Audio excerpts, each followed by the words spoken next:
This blog is brought to you by Jennie Smythe, founder and CEO of Girlilla Marketing. If you've ever asked me about social media, read my blog or my book, thank you. You know I repeat a line I admittedly stole from someone and can never remember who. Don't build houses on leased land. I am not against renting from online third-party networks. I love the tools and wide nets they provide, and the many hardworking, good people who work for them. But if we don't have ownership of the information we yield from these networks, we shouldn't care so much about their public fan/follower counts in lieu of building our own business on our own private networks. Let's start here. What is a partner? Is radio your partner or a channel for growth? Is TV or MTV your partner or channels for growth? What about magazines? For some reason, when we talk about current digital platforms, under the facade of building audience and accepting scraps of monetization thrown at us, we often refer to them as partners. We need to look at them as what they are: channels for growth. How have you classified relationships you pay to access, whether it be upfront or with the cost of building assets or to distribute assets? Their value is that they provide a service or a reach you cannot obtain on your own. But are they really your partner if you can't walk away with what you've built? There's also the double whammy right now of not only paying to create the assets for use, which we do anyway, but paying to distribute them. Most of us would do that anyway. And then, in some cases, paying again, paid media, to access the audience you've built on the platform you already paid to build your audience on. Does your head hurt yet if you can't export your customer data to use in your own database? Do you have a partnership or do you have a middleman? Both have their place and their value, but definitions and classifications also have value. Historically, after an amount of people saw your video on TV, heard your song on the radio, or read an article about you in a magazine, did you count those consumptions as a one-to-one relationship that you owned, or did you refer to potential reach/audience? When you got booked on TV, or had a single on the radio, or a positive critical review, did you decide to only cultivate your audience in that one area of business, or only talk to the one person who was favorable to you? No, you didn't. You saw the value of those outlets for what they were, and when you got traction, you probably worked hard to expand the reach quickly to more avenues. And yet today, we see more doubling down on singular channels that we don't own, and then acting surprised when we are affected at the whim of the platform changing or even staying in existence. Worse, we now get overwhelmed at the thought of having to learn another platform, an opportunity, or produce more content, a creative outlet, to reach a potential new audience. So we either do the bare minimum or we quit. When we ask ourselves why new people aren't streaming our music, I'd like us to remember we are exhausted. But are we making the right choices on what gets our attention? The very timely conversation about news outlets and websites and their relationship with Google/SEO could also easily be used as another "I told you so" case study.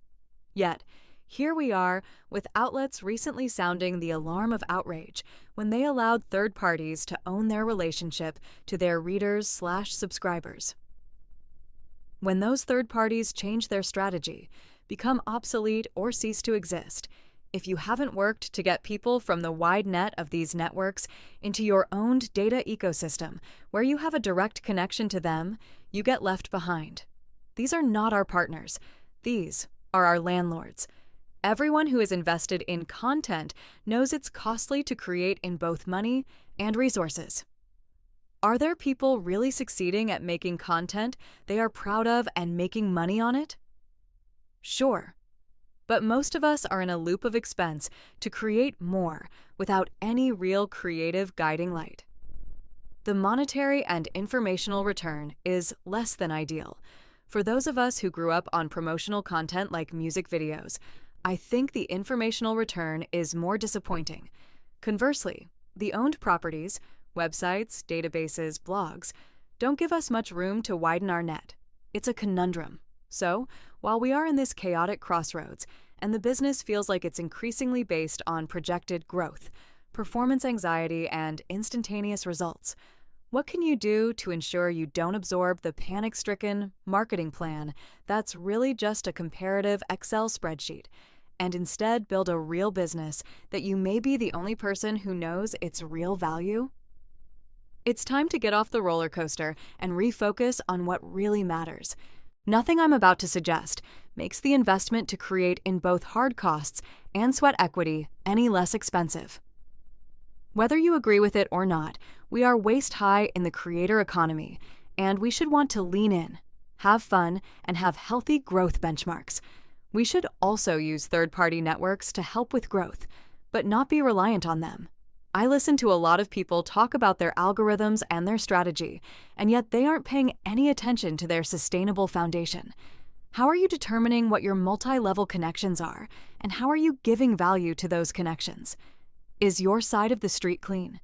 When is the last time you gave your website some attention? Do you need to add or delete pages? Do the links work? Is everything updated? Are you holding any great content back for use on your website and/or owned database subscribers? Email, text. If so, what is your plan in terms of cadence and consistency? How is your online store looking? When is the last time you revamped and looked at your imagery, pricing, and strategy? Do you have an updated privacy policy and legal opt-ins for any off-site purchases? If you have an email list and you say you don't have a blog, yes, you do. But if you're only using your email database to sell products or worse, maybe you don't even use your database. Get over the word blog and try to write a letter or make a video exclusively for your subscribers. You might find that writing a letter feels easier and more natural. Give something away. Have fun. Say thank you. Do you know who your fans are? Have you checked your website and database analytics lately? Do you know your baseline audience information and where you are year over year? Are you looking at your store metrics and A, cross-referencing those purchasers into your database, and B, identifying your most loyal purchasers? You need to know and reward your VIPs. If you sell a product with a third party, like a label, a product partner, or a live event producer/ticketer, have you asked for your opt-ins and imported those? A lot of these partners will share information with you, but you need to be asking for it regularly and ensuring legal opt-in. Those are your fans buying on their sites. Don't just look at the dashboards of third parties and be grateful to know how many folks you've built up that you can't take with you. Compare your real audience with your wide net networks to see where the cross-sections land and the gaps are. Editorial is a facade. You are the real influencer, and your engaged fan is your biggest flex. That playlist ad is nice, but you can't count on it. How are you getting your fans to see, hear, read, and watch what you've created?